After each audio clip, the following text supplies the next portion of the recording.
히브리서 1장. 하나님께서 옛날에는 예언자들을 통하여 여러 번에 걸쳐 여러 가지 방법으로 우리 조상들에게 말씀하셨으나 이 마지막 날에는 아들을 통하여 우리에게 말씀하셨습니다. 하나님께서는 이 아들을 만물의 상속자로 세우셨습니다. 그를 통하여 온 세상을 지으신 것입니다. 그는 하나님의 영광의 광채시요 하나님의 본체대로의 모습이십니다.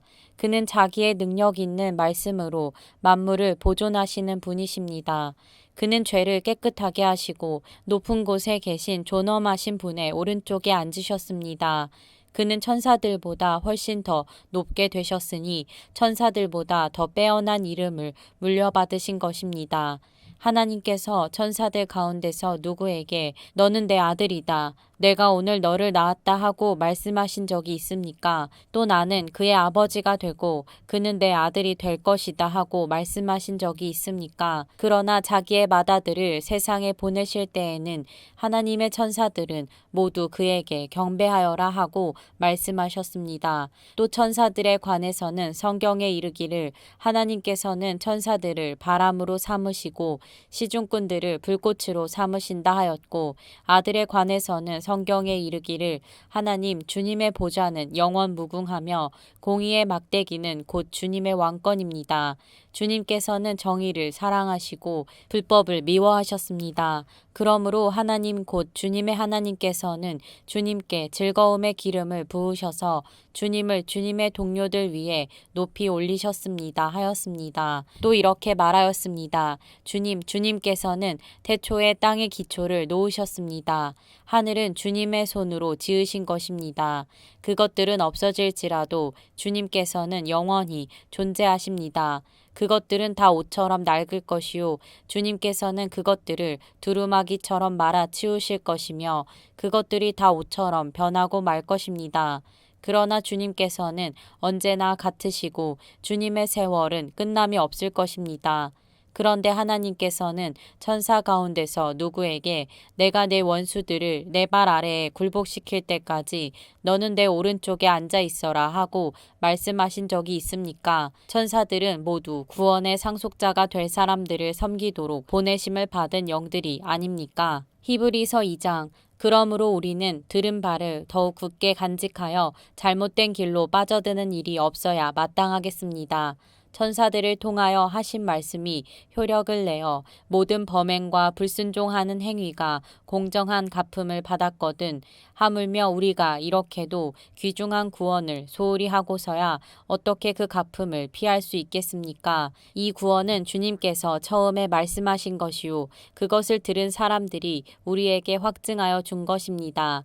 그리고 하나님께서도 표징과 기이한 일과 여러 가지 기적을 보이시고 또 자기의 뜻을 따라 성령의 선물을 나누어 주심으로써 그들과 함께 증언하여 주셨습니다. 하나님께서는 지금 우리가 말하는 장차 올 세상을 천사들의 지배 아래에 두신 것이 아닙니다. 어떤 이가 성경 어딘가에서 이렇게 증언하였습니다. 사람이 무엇이기에 주님께서 그를 기억하여 주시며 인자가 무엇이기에 주님께서 그를 돌보아 주십니까? 주님께서는 그를 잠시 동안 천사들보다 못하게 하셨으나 영광과 존귀의 면류관을 그에게 씌워 주셨으며 만물을 그의 발 아래에 복종시키셨습니다. 하나님께서 만물을 사람에게 복종시키심으로써 그에게 복종하지 않는 것이라고는 아무것도 없게 하신 것입니다.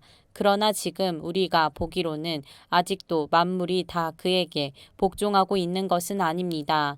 예수께서 다만 잠시 동안 천사들보다 낮아지셔서 죽음의 고난을 당하심으로써 영광과 존귀의 면류관을 받아 쓰신 것을 우리가 봅니다. 그는 하나님의 은혜로 모든 사람을 위하여 죽음을 맛보셔야 했습니다. 하나님께서는 만물을 창조하시고 만물을 보존하시는 분이십니다.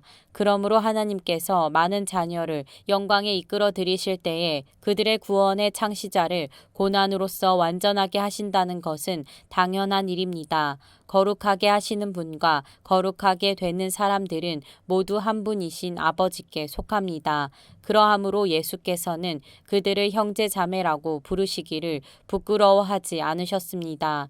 그리하여 그분은 내가 주님의 이름을 내 형제 자매들에게 선포하며 회중 가운데서 주님을 찬미하겠습니다 하고 말씀하시고 또 나는 그를 신뢰하겠습니다 하고 말씀하시고 보십시오. 내가 여기에 있습니다. 또 하나님께서 내게 주신 자녀들이 여기에 있습니다 하고 말씀하셨습니다.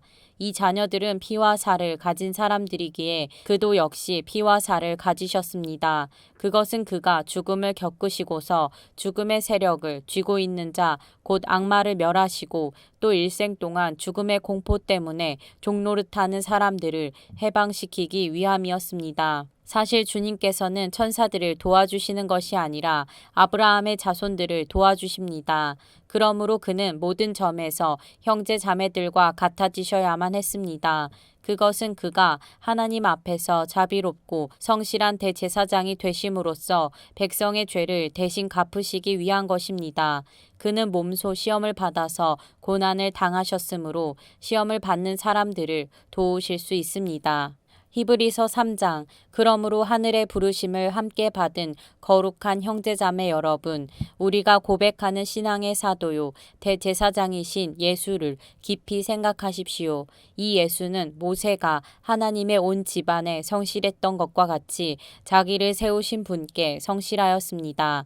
집을 지은 사람이 집보다 더 존귀한 것과 같이 예수는 모세보다 더 큰 영광을 누리기에 합당한 분이십니다. 어떠한 집이든지 어떤 사람이 짓습니다. 그러나 모든 것을 지으신 분은 하나님이십니다. 모세는 하나님께서 장차 말씀하시려는 것을 증언하기 위한 일꾼으로서 하나님의 온 집안 사람에게 성실하였습니다. 그러나 그리스도는 아들로서 하나님의 집안 사람을 성실하게 돌보셨습니다. 우리가 그 소망에 대하여 확신과 자부심을 지니고 있으면 우리는 하나님의 집안 사람입니다. 그러므로 성령이 이와 같이 말씀하셨습니다. 오늘 너희가 그의 음성을 듣거든 너희 조상들이 광야에서 시험받던 날에 반역한 것과 같이 너희 마음을 완고하게 하지 말아라. 거기에서 그들은 나를 시험하여 보았고 40년 동안이나 내가 하는 일들을 보았다. 그러므로 나는 그 세대에게 분노해서 말하였다. 그들은 언제나 마음이 미혹되어서 내 길을 알지 못하였다. 내가 진노하여 맹세한 대로 그들은 결코 내 안식에 들어오지 못할 것이다. 형제자매 여러분, 여러분 가운데에 믿지 않는 악한 마음을 품고서 살아계신 하나님을 떠나는 사람이 아무도 없도록 여러분은 조심하십시오. 오늘이라고 하는 그날 서로 권면하여 아무도 죄의 유혹에 빠져 완고하게 되지 않도록 하십시오. 우리가 처음 믿을 때에 가졌던 확신을 끝까지 가지고 있으면 우리는 그리스도께서 주시는 구원을 함께 누리는 사람이 될 것입니다. 오늘 너희가 그의 음성을 듣거든 반역하던 때와 같이 너희의 마음을 완고하게 하지 말아라 하는 말씀이 있는데 듣고서도 하나님께 반역한 사람들이 누구였습니까? 모세의 인도로 이집트에서 나온 사람들 모두가 아니었습니까? 하나님께서 40년 동안 누구에게 진노하셨습니까? 죄를 짓고 시체가 되어서 광야에 쓰러진 그 사람들이 아닙니까? 하나님께서는 누구에게 하나님의 안식에 들어가지 못하리라고 맹세하셨습니까? 순종하지 않은 사람들에게 하신 것이 아닙니까? 결국 그들이 들어갈 수 없었던 것은 믿지 않았기 때문임을 우리는 압니다.